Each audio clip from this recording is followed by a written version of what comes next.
Bonsoir, le jour tombe.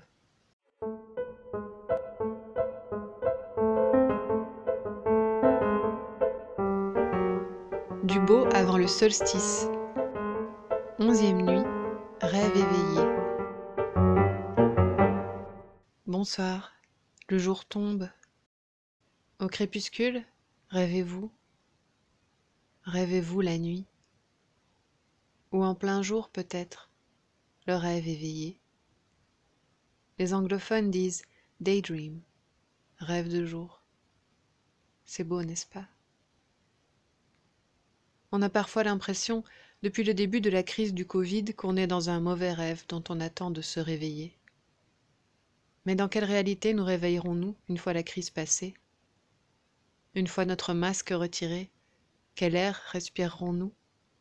L'année dernière, l'Amazonie brûlait, et les grands de ce monde trouvaient le moyen d'attaquer une activiste écolo de 16 ans sur son physique plutôt que de lui répondre sur le fond.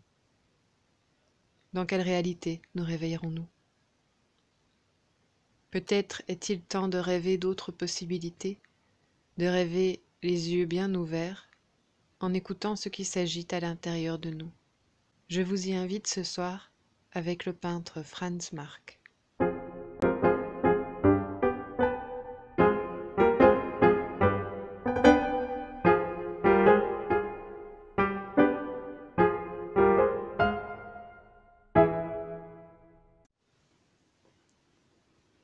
Le renard dort dans les couleurs du tableau de l'homme. Franz Marc, peintre expressionniste allemand, est avec le Suisse Paul Klee, qui fut son ami, mon peintre favori. Il peint presque exclusivement des animaux et presque exclusivement des chevaux. Ce renard est donc une exception. Il y a un siècle, il propose, dans Des toiles à couper le souffle, la vision spirituelle d'une nature dont il est partie prenante et non simple observateur. L'harmonie sourde de la toile, à la fois grâce à et malgré la puissance des couleurs, leur saturation, leur combinaison osée. Il rend grâce à l'animal, au motif, en le restituant comme un élément de la composition qui à la fois apparaît dans le décor et s'y fond pleinement. L'animal est fait de la même matière vivante que son environnement, il appartient au même monde naturel. Marc peint la nature dans cet entre-deux formel si fécond entre figuration et abstraction. Le renard dort. Cette nature n'est pas celle de la lutte et de la survie. Malgré les couleurs fortes, la violence est exempte de la toile. C'est une nature puissante, mais tranquille, pure, délivrée de sa biologie mesquine. C'est une joie intense mais sereine, cosmique, l'expression d'une spiritualité païenne, proche de la nature.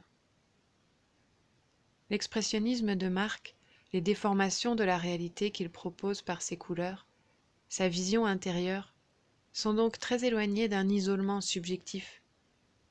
L'observateur en réalité disparaît.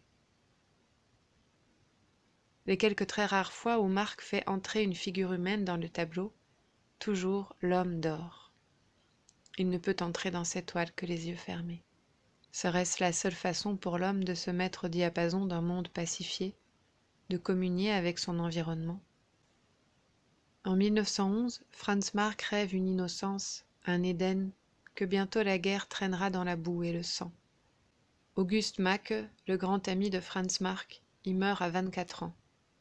Marc lui-même, engagé volontaire, est plus tard mortellement blessé par un éclat d'obus lors d'une reconnaissance près de Verdun.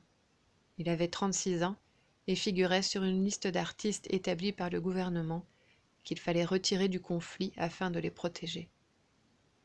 À peine plus vieux, Georges Braque, 32 ans, blessé par un obus à la tête, est laissé pour mort, puis trépané, et restera temporairement aveugle pendant sa convalescence.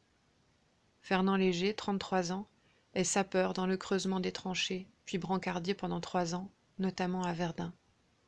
Charles Péguy meurt pour la France à 40 ans. Guillaume Apollinaire, affaibli par une blessure, décède de la grippe espagnole à 38 ans.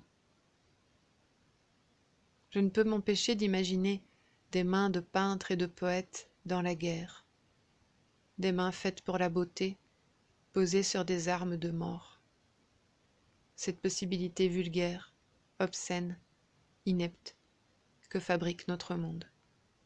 100 ans après, qu'avons-nous appris? Pourquoi, nous qui aimons les couleurs et le goût des fruits mûrs, ne pouvons-nous les cultiver et les partager en paix? C'est l'éternelle question, me direz-vous. Mais elle surgit aujourd'hui avec acuité sous une forme nouvelle, celle du partage des ressources dans une nature exsangue qui devient hostile à l'homme, la question de la protection de nos conditions de vie, qui passe par une harmonisation de nos liens avec la nature. La nature spirituelle de Franz Marc me semble aujourd'hui particulièrement inspirante. Si elle incite à la méditation et à l'apaisement, c'est avec une force toute particulière.